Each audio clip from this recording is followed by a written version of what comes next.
to you and authorized by Mpho Makwana.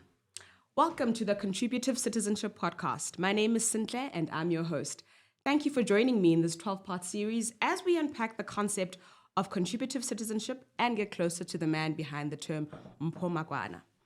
In the previous episode, we got to know more about where Mpho came from, his family, his heritage, his culture, and the elders that shaped his childhood and value ethos. In today's episode, we delve into the second quadrant of his life through the lens and the years of 9 to 18 and get to understand youthful Mpho, how the contributive citizenship showed up and shaped his life during that time. Welcome to the Contributive Citizenship podcast. Mpho, good morning. Good morning, Sintle. How are you today? I'm good. How are you? All good. Good. Mm-hmm. You know, one of the highlights of the previous episode that you really left me on was the reality of growing up in a royal family and how a royal decree was then changed to say that education would be embedded into the family legacy. And it kept me thinking to say, how did you journey into that in your teenagehood? So I think for today's episode, that's what we want to tap into. Youthful Mpho coming up through the adolescent years. And I hope you'll be open and frank with us because there's so many lessons that we want to mine out. Well, I think firstly, in spite of that perhaps royal heritage, I grew up as a simple person. It was never drummed in us as children in our family and in the extended family growing up to almost show up as people from an important family lineage. We were all just as simple as any member of society. In fact, my mother used to really not want any of the lineage to almost be known. Of course, who she was, who we were, whose grandchildren we were, was known. But too few people knew unless they knew the details of the background. So I went to school like any other child. There were days when I walked barefoot to school. There were days when I walked with shoes to school. And so you just became part of society. Yeah. From a contributive citizenship point of view, the early years, if I move 2 years back, because we're now in the cycle of 9 to 18, but at age 7 and 8, remember where we ended last time, was the change in spirituality when my parents joined the International Pentecost Holiness Church when I was age 7. 2 years later then, when I was 9 years old, my dad was 39. He then became the first, at that time they were called reverends. Now it changed over the years to priest. He was the first reverend for IPHC in what was known as IPHC Skukuni, or Skukuni land. And he worked alongside another first reverend, Reverend James Dikhole, who was the first reverend of the IPHC in Nebo. But because it was so small then, the two districts, Nebo district and Skukuni district, combined under one branch. And we met for the first time in someone's living room. Sure. Both branches. Yeah, it was very small. It was a handful of families. And that evolved and grew over the years to a point where today it is a whole region known as Limpopo 3. And the Limpopo 3 region today comprises of more than 23 branches. Sure. So in those early years when I was 9, 10, 11, what used to happen was there were these green and yellow buses called Leboa Transport, where persons coming to join our church for the first time, because our church is premised on Puritanism, as I said last time. The tenet is that your body is a temple of God. Right, And so you must do your best not to defile it. You must aspire to be Puritan without purporting to be pure. And so as people join, they would come from different walks of life, mostly from the indigent parts of our society. So a busload would arrive at home in Jane First. We had a little lapa and flatlet behind the house. And so 65 people comes off a bus. They arrive on a Friday afternoon en route to either Meadowlands or Oskral, where the main church services were held at the time. And so our first duty now, being children of a reverend, was to serve them. So you knew that on a Friday afternoon, often it would be the second Friday of the month, before I went to boarding school, while still in the later years of higher primary school, you would know that first thing on that Friday, you rush home because mom and our house assistant need your assistance. Sure. There will be trays moving all over that lapa. I don't know if you today I see them, they design fancy, these sandwiches. We used to have those pyramid sliced Yes, in like sandwiches. rectangular form. Yeah. And so it was raspberry jam and butter, peach and butter. We would have loaves of bread turned into those sandwiches. Each would get their fair share of pyramid sandwiches of jam and butter, tins and tins of coffee, sugar, tea, and all that. So that was something that became a norm in my family. When they return from the church service, they would come back late on a Sunday evening, sometimes in the wee hours. So they would find us already in bed. But we knew that then on Monday morning, before they find their ways back home, they would leave having had a little bowl of motoho. Yes. They would also leave having had teas and, again, those sandwiches. And so before going to school on the Monday, we knew that there were chores in helping out to ensure that before we dashed off to school, we helped out with ensuring that they are served with something. My home was like a guest house. In that, in those days, there were no guest houses. There was no Airbnb or anything like that.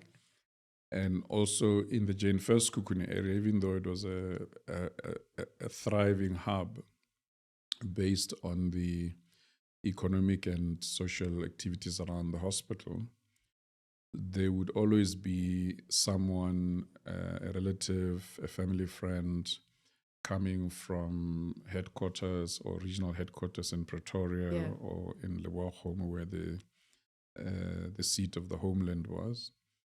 And they would be passing to district elsewhere, in Beggersfort, in Steelport, in Lydenburg. And so our home was like a halfway stop. Sure. So we also knew to always be ready to share our home with visitors. And people in transit. And people in transit. And so as a result, we became that, a halfway stop. Yeah.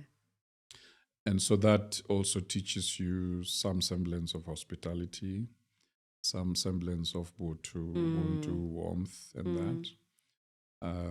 And with that grounding, then one went to high school aged 12, boarding school. The first year in boarding school was like any other. You arrive at boarding school, you are told you're a Mosela. Last one on the totem pole. And so you get through those initiation rituals and all that. The high school I went to, was almost like an experiment of the homeland government.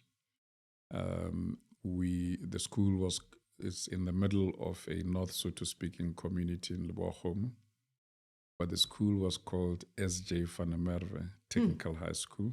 Okay. Skalk, Johannes van der Merwe was probably a director or something at one of the mining houses.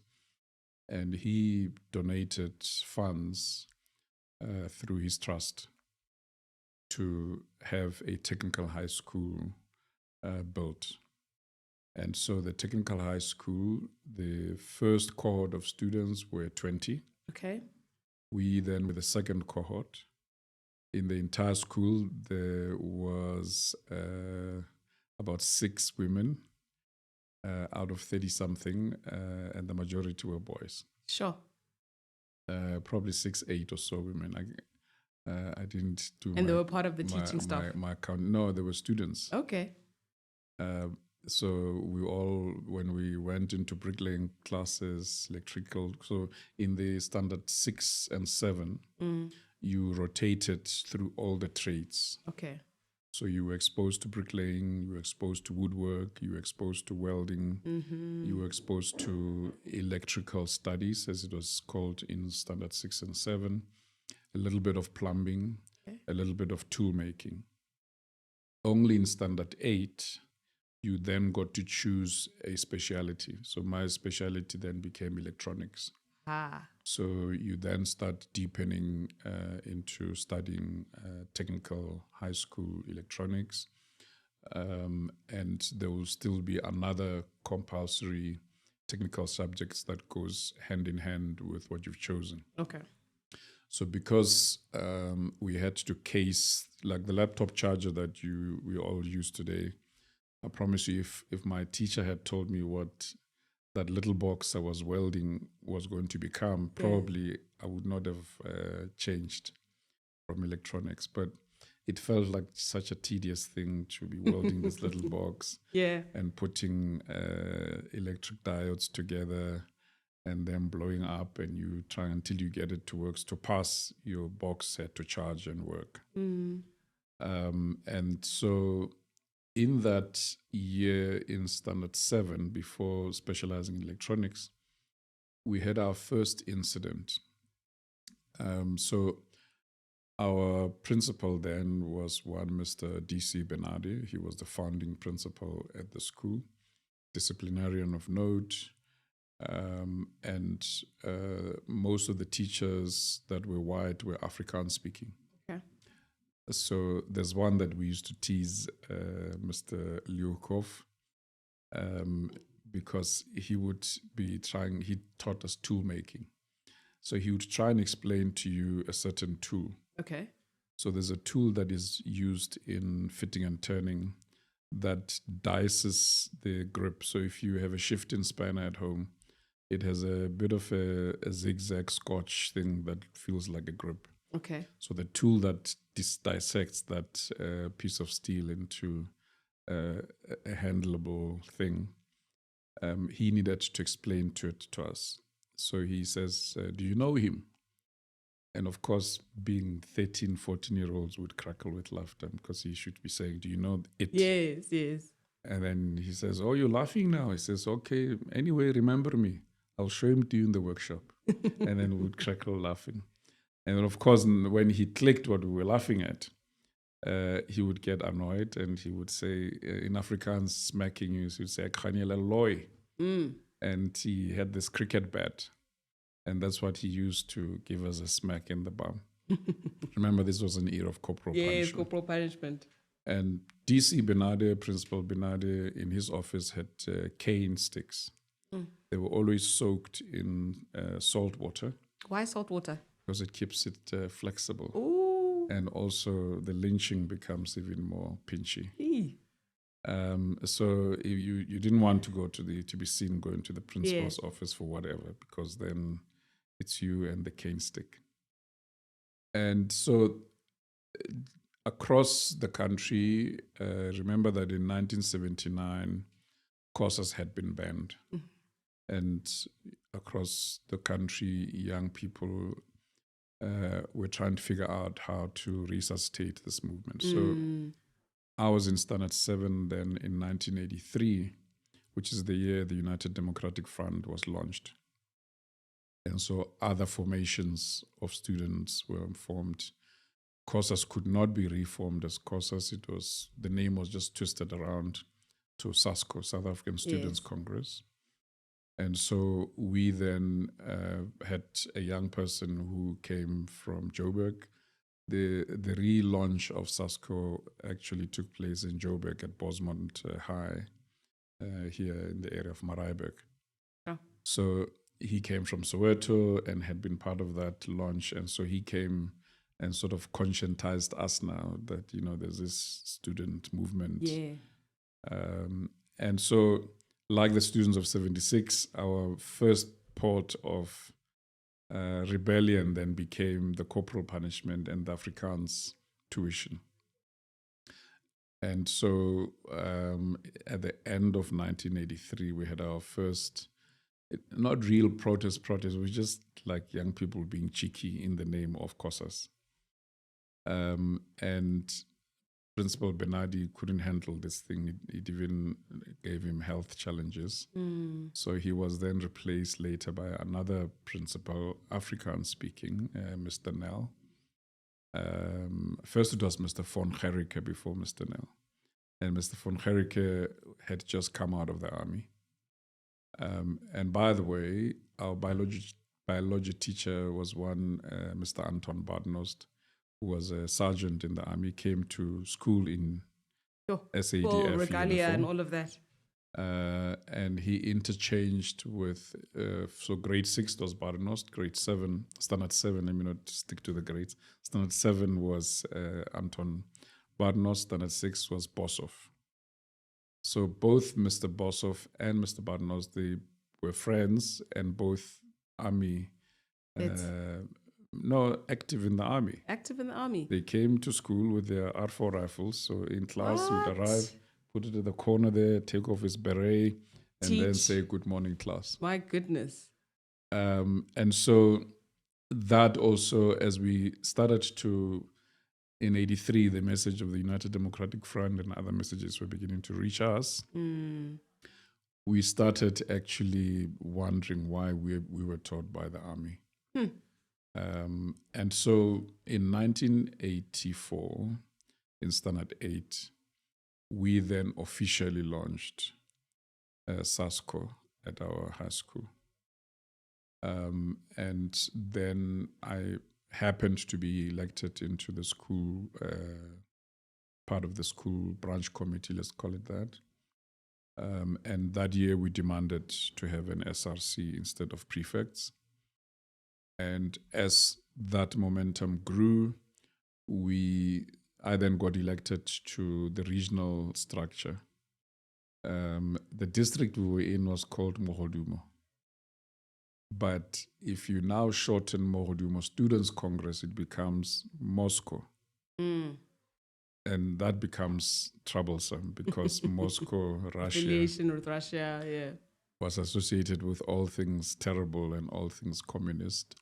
Of course, it was a communist state at the time. So suddenly you became visible on people's radar, called the special branch, because they thought, now, why would he be called the chairman of Moscow? Yes. What affiliation does he have with the communist what is Russia? this Moscow and so on?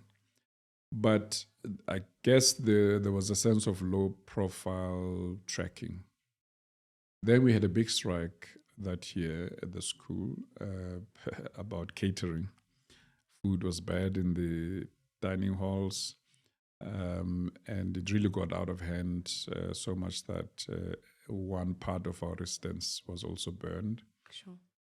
Not like burned down, but just partially burned because someone threw an instrument at it.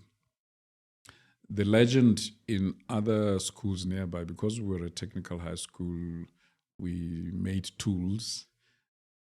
People assumed that we were capable of making other things other than simple bricklaying fitting and electronics tools. And so in 1985, Standard 9, we got it was a subtle raid, but they couldn't find anything. And the school was in the middle of the bush, so we also knew how to hide in the forest as and when we were tipped off that something like that was going to happen. But in 1986, in matric year, we then got an official raid in daylight. Sure. SADF came with Caspers and all sorts of things, and arrested most of the SRC, 11 of us, and most of the heads of the student body, student Congress, as well as myself, I guess, being chair of Moscow, which was a simple acronym for Mohodimo Student Congress, but people assumed all sorts of things. We were then taken, all of us initially, to very remote police stations. Mm-hmm. Still in Limpopo? In Limpopo. We were taken to a place not far from where Moria is, called Malepis. The original name is Malepsdrift, or the Afrikaans name is Malepsdrift. It's literally a remote police station, not easy to find. Our parents were devastated. They didn't know where we were. And at that time, remember, young people were beginning to disappear. Yes. It was, we were in the state of emergency. Right. The Askaris were beginning to operate. So the natural thing that parents assumed is that we've probably been taken by the Askaris instead of the real police. But one of the SRC members, Sakile Kheta, his father was a reverend in the Presbyterian Church in Lewochum. And through the South African Council of Churches, he then would be able to tap into the network of the UDF and the legal system. And through him and his colleagues in the South African Council of Churches, we then, our parents were introduced to Miss Priscilla Jana, who then became our lawyer that suddenly fought for our parents to find us. We were then located, so around month 2.5, we were then firstly able to get official visits. Wow. Then, at her insistence, she then helped our parents to fight the system to then get us transferred to a better facility, and we were all taken to the Polokwane Central Prison. Okay. There we then met activists older to ourselves. Some came from the University of the North, then it was called the University of the North, Teflup. And they were mostly the SRC from Teflup. And so there we met older leaders that were, and the most remarkable of them all was Thabo Makunyane, who had just come out of Robben Island. So he had served his sentence at Robben Island, only to arrive home and be picked up the following day under the Emergency Regulations Act. And so that was our first real dose of proper umkhabulo, as they say in the liberation movement, political education. Yes. And so the inspiration, perhaps, of umkhabulo for me shifted me career path-wise. I suddenly fell in love with all things economics, all things political, away from my electronic career path. And so upon release, December, so couldn't write my metric because I was detained.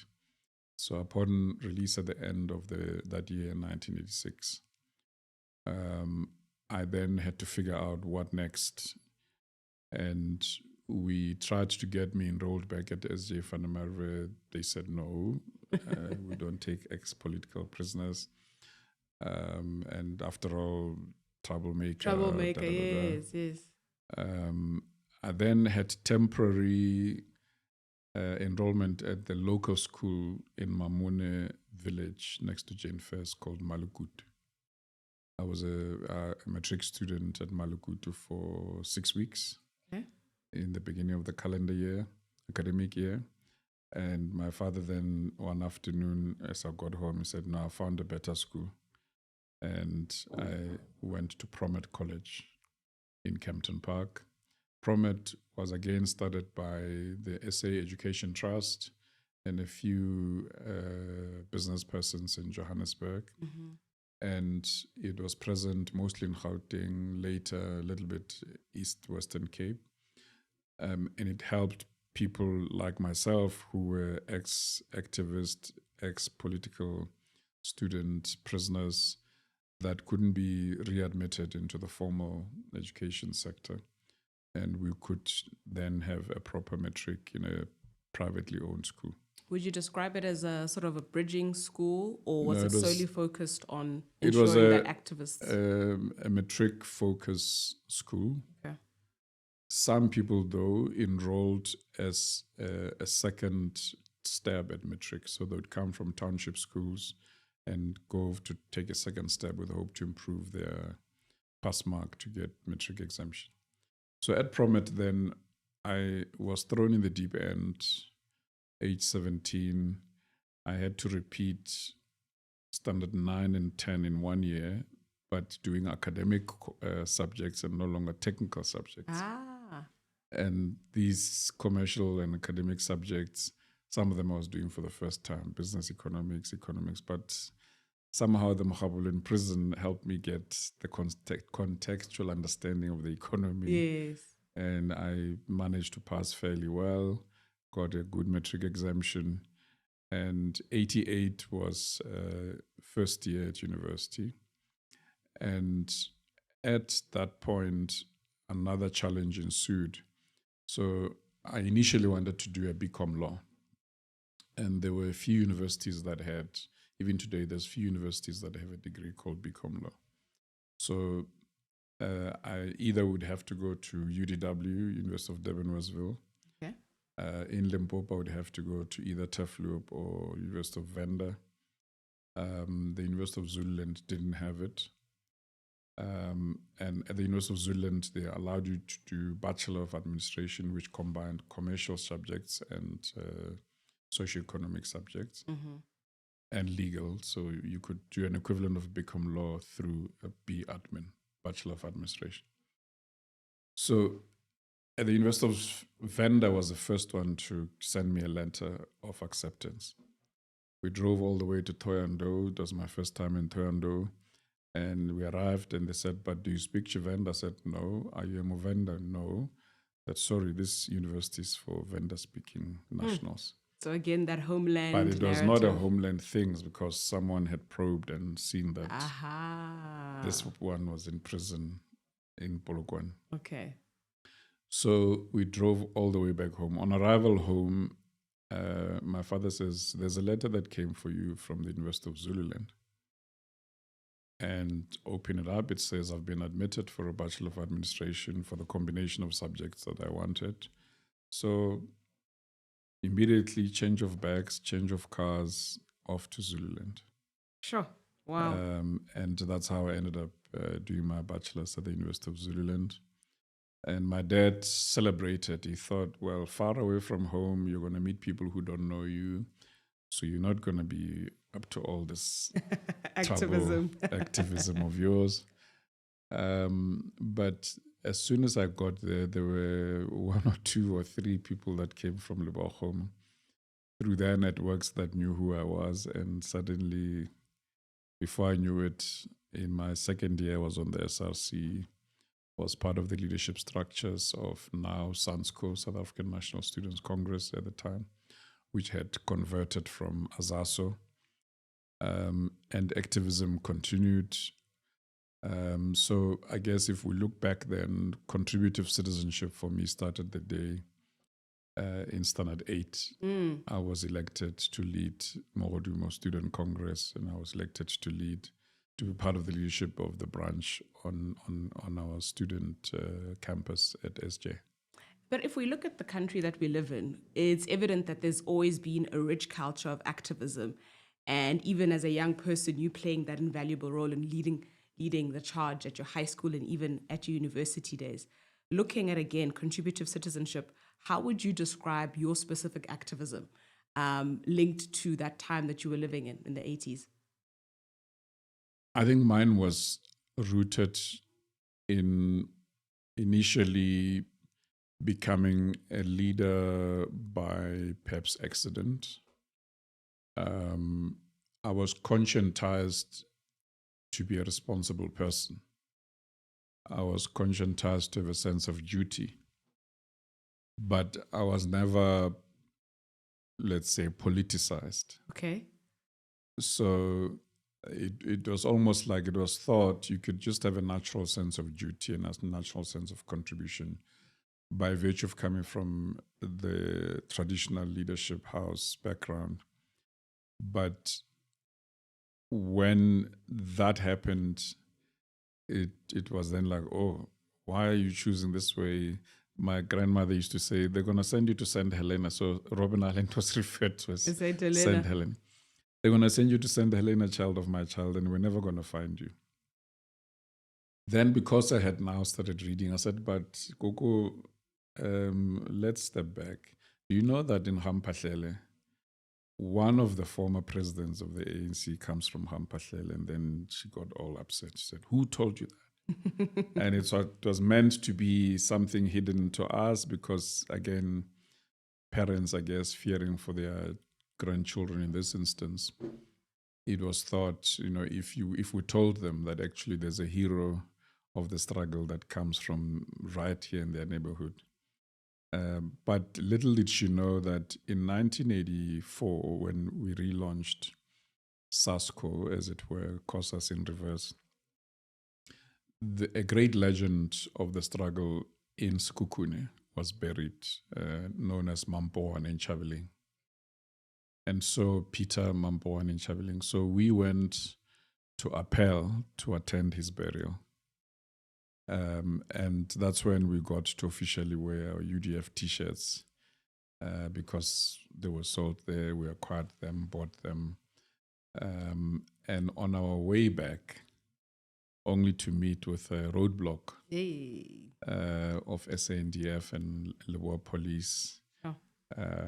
We were thoroughly smacked and clapped and all sorts of things. And the T-shirts we were wearing were ripped off us.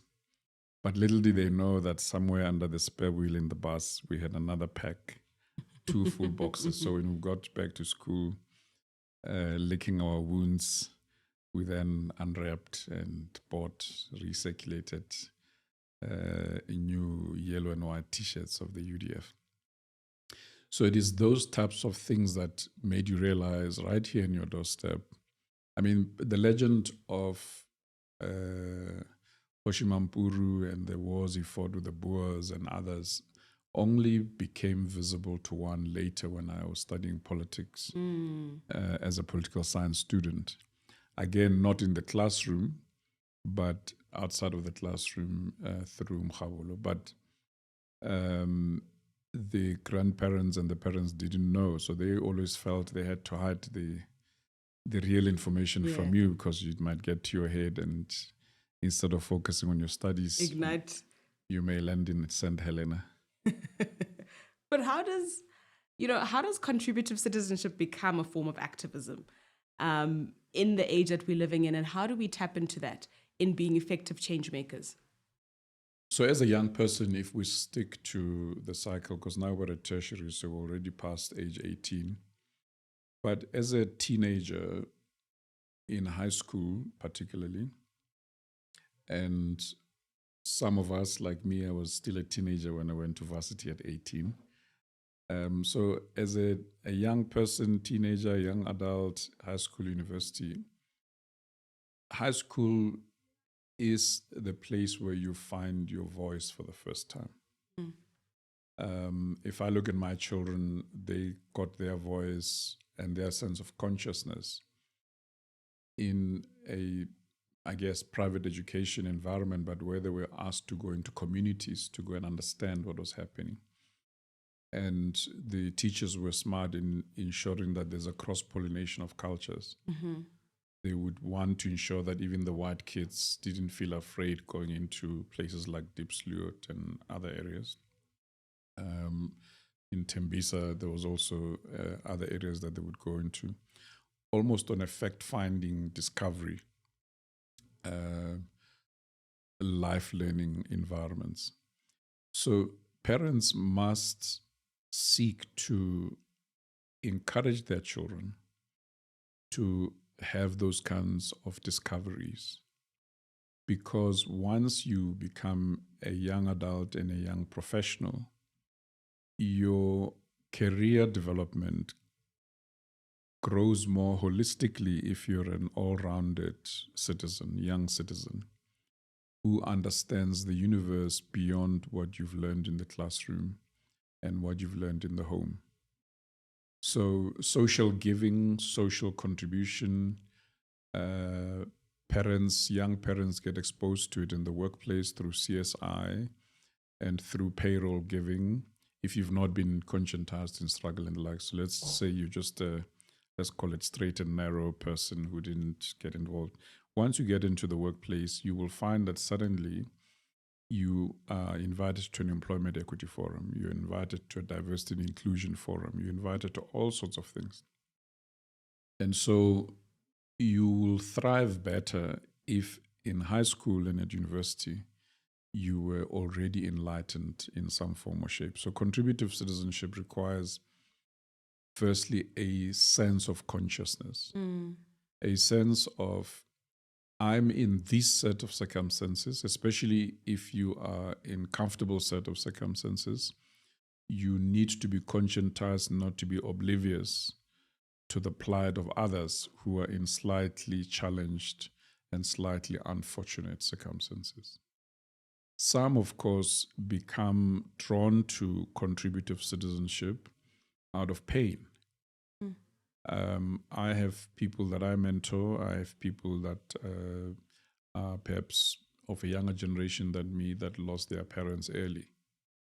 And as a firstborn, birth order also can contribute to contributive citizenship.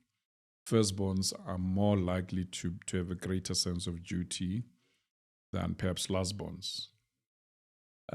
Middle children are likely to be opinionated more than their other siblings because middle children are used to bargaining with older and younger siblings. Yeah. So, and they naturally in careers, they end up in corporate finance and law and areas where they have to be good negotiators. And so as a result, you will find middle children, often in journalism as well, you find middle children. So your birth order can also contribute to your sense of consciousness. And if well nurtured, then you get good grounding in contributive citizenship. But fundamentally, contributive citizenship is about being uncomfortable with the status quo and seeking to find a better way. And being conscious to say, in my lifetime, I should be able to move the needle from point A to point B. So when I then started working, now we're in the early 20s, at the University of Zululand itself, there was a lot of things we did from a contributive citizenship as the SRC of that time. Because what had happened before us was that before 1988, in 1983, again with the formation of the UDF, in Zululand at the time, the politics of that time were particularly toxic and particularly fatal. It was a matter of life and death generally anywhere in the country to be an activist, but in KZN it was more so because of how these things may be difficult to say today because we've reconciled, but the then IFP utilized the royal regiment of Amabuto to achieve narrow political means. So we never forget that on 29 October 1983, there was a massacre at the University of Zululand, known as the Ongoye Massacre. And so there were people like Marivate and others that lost their lives as student leaders, as contributors. Yeah. And so there are contributors like them, people at Teflop will tell you from Setiro and others. Yeah. There are contributors who sought to make a contribution, but sadly lost their lives in the process as youngsters. And so we were determined as the generation of 1988 at the University of Zululand to resuscitate normal, active political student life.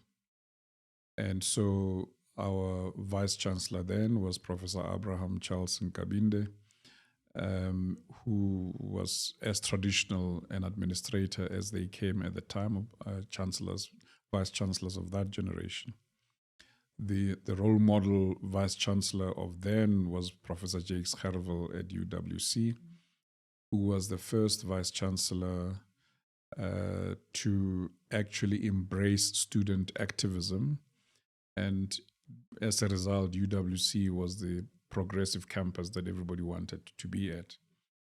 Whilst places like Wits and UCT were known as liberal campuses, they tolerated as long as it made them look good, but not really totally as open as some place like UWC.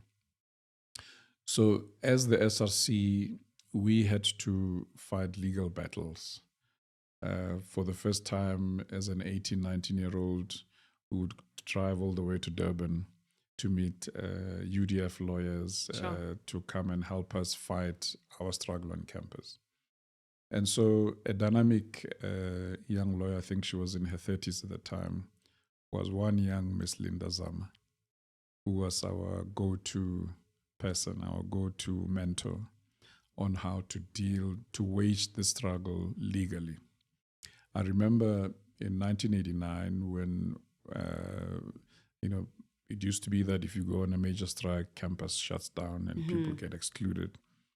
And we took the university to court. And we even needed to go to the then Supreme Court in Natal. And we were introduced to, first time I had to sit in front of an advocate was at age 19. Two remarkable advocates, Advocate Sonny and late Advocate Paaslang, who became a member of the panel of our Constitutional Court. Constitutional Judge, yes. So those were our advisors, mentors at that early stage. In the sphere of management consulting, I got to know that there's something firstly called a consulting firm in my final year in 1990. Between 89 and 90, as the SRC, we got the university administration to pay for us to have a consulting firm come and do a strategic planning session for us. What? And you galvanized us as an SRC? Yes. And there was a black firm led by Perfect Malimela. He also passed on. He's one of the first pioneers of people who led black consulting firms. He led a firm called Malimela and Associates. And so we then had them come and do a strat planning session for us on how to be effective leaders. And later, when I was on campus, I was very suspicious of the Black Management Forum. Okay. Because remember, at the time for us, there was a dichotomy in struggle between being a charterist and being a Black consciousness person. We labeled them as Amazimzim because all their organizations had Zimzim, Azasim, Azapo, and so on and so on. And so I saw it as if, because there was also ISEC, which was an international association for economics and social economics students. And so it was only when I started working that I found that there are issues called affirmative action in the workplace. There are issues of transformation, and the champion thereof was that same body that I was suspicious of, called the Black Management Forum. And so it was at a forum here in Joburg in 1993 that, actually no, much earlier, 92, there was something called the National Affirmative Action Alliance. It was co-chaired by Professor Caroline White, who came from the Center for Policy Studies at WITS, and Mr. Lawton Ndlovu, the late Lawton Ndlovu, who was the executive director of the Black Management Forum.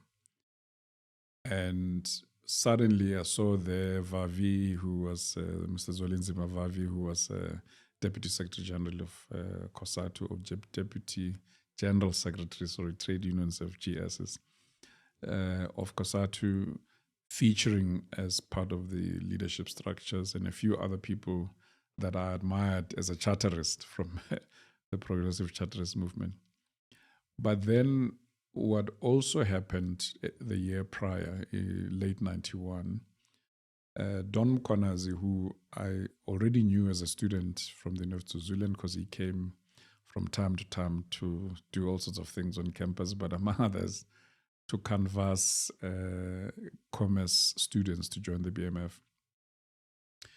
He, as president of the BMF at a national level, led a thing called the Mopani Conference, which was held in the Kruger, which brought together the economics departments of the liberation movements, PAC, ANC, as well as leaders of the BMF. And for the first time, they were talking about what is the desirable economic policy to pursue post-liberation in the first democratic era. And the Mopani Record of Understanding articulated that we needed an economic empowerment program, not BEE. Okay, just economic empowerment program. And so later in 1992, the economics department of the ANC, Chamber of Mines, together with the economics department of the PAC, led by the late Ndate Musevi Malatsi, then participated in a scenario program called the Montfleur Scenarios, which were looking at South Africa between 1992 on a 10-year horizon, what the economy could look like, what changes would be required to drive change. So when you look at the Montfleur scenarios, there's a really wonderful sense of deja vu. You see a young Tito Mboweni, a young Trevor Manuel, a young Vincent Mapai, and many others who today are the elders of our society, and the roles they've played in their fair share of contributive citizenship in the economic sphere. And so all those things suddenly changed the horizon for me, that it didn't matter whether you were a charterist or you were a Black conscious Pan-Africanist. What really mattered was that we needed to have a shared model of making a contribution for the betterment of the majority of South Africans who were Black and who were underprivileged. Because remember, in the movement driven by the charterist movement, it was about saying we're seeking to build a non-racial and non-sexist society, but with African content. Yes. It will only be relevant if it changes the outlook of the African.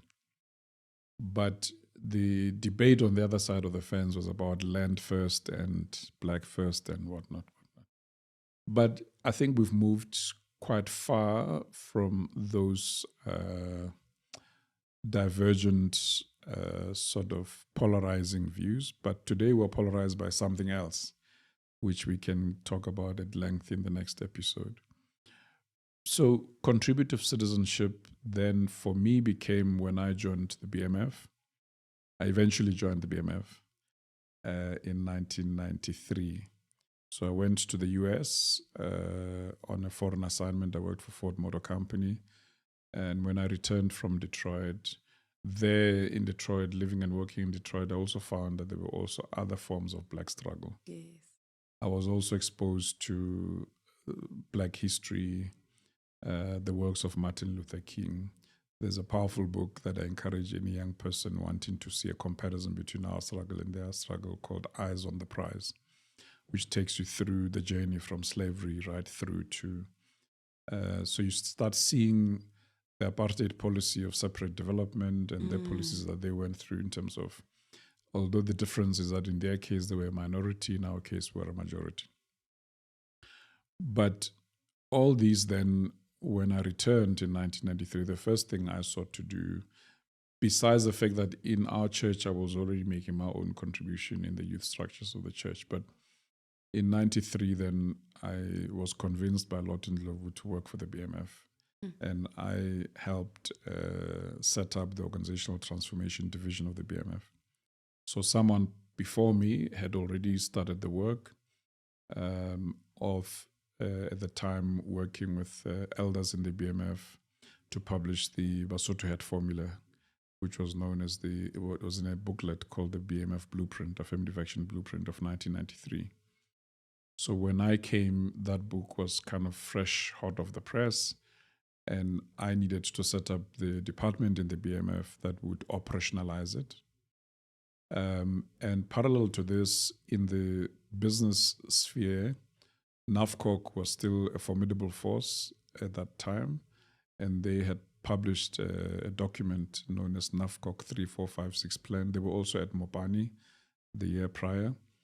And both booklets, the Blueprint and the Mopani and the NAFCOC 3456 Plan, had a 7-year plan from 93 to 2000.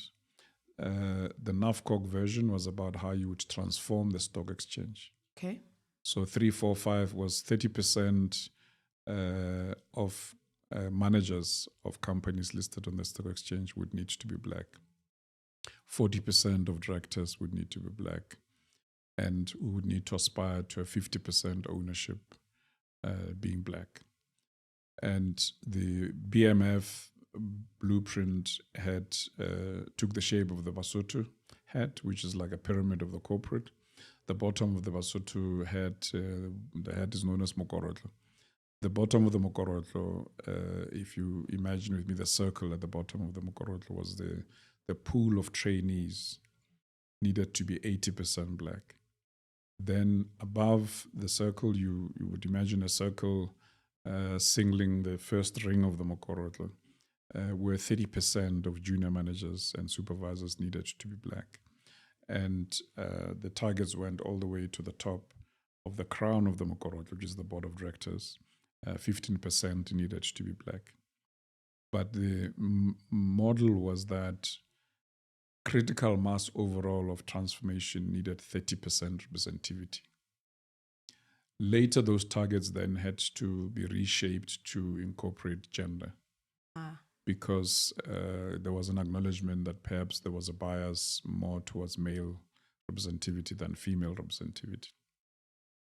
And so my next assignment in contributive citizenship was in 1995, when I was asked to, by the then Minister of Labour and the then Director General, Sipho Pityana, the first Director General of the Department of Labour in a new democratic dispensation, was Ntate Sipho Pityana.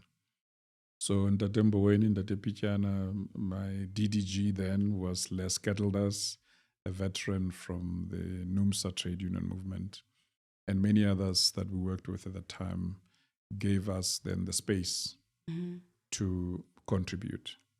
And so my space of contribution was when I was asked to come and set up the Directorate for Equal Opportunities from scratch in the Department of Labour, which then produced the Green Paper, entitled Green Paper on Equal Opportunities, which culminated in the current Employment Equity Statute. So you make small efforts in contributive citizenship as a 14-year-old in high school. Those small things add up later to then catapult you to greater levels or higher platforms of contribution. So young people must not underestimate, firstly, their ability to bring about change. But most importantly, young people must always take the long-term view. You may be in a small station today, selling coffee on Sundays at a market and proceeds thereof going to an NGO perhaps. Keep at it, because those small efforts are preparing you for the next platform, for the next platform, and for the higher platform. Sure. This is the Contributive Citizenship podcast, and we're in conversation with Mpho Makwana. You know, Mpho, in the previous episode, you also left us with a strong provocation that said, we are the ones that select the families that we're born into. And you've pivoted slightly, but as we wrap up, what's another challenge that you'd like to leave us with? And also, if you could give advice to 18-year-old Mpomakwana, what advice would you share? As an 18-year-old, my anchoring was firstly family. So at that age, in terms of the model we use when we coach people, is called the human pin code. And it says that at 18, that's when you are at your most challenging, perhaps at your most rebellious, in assimilating knowledge and information and in trying to find the first traces of your voice. And so the thing to do for young people, I would say, find that voice, articulate that voice, but don't throw away the benefit of wisdom that you can get from older generations. At 18, I know hormones are raging all over the show. Don't de-anchor yourself from your spiritual roots. Because often young people, that's when they de-anchor themselves from faith. Sure. Because in the quest of asking the why and the why not questions, that's when we discover drinking, discover relationships, dating, and so forth.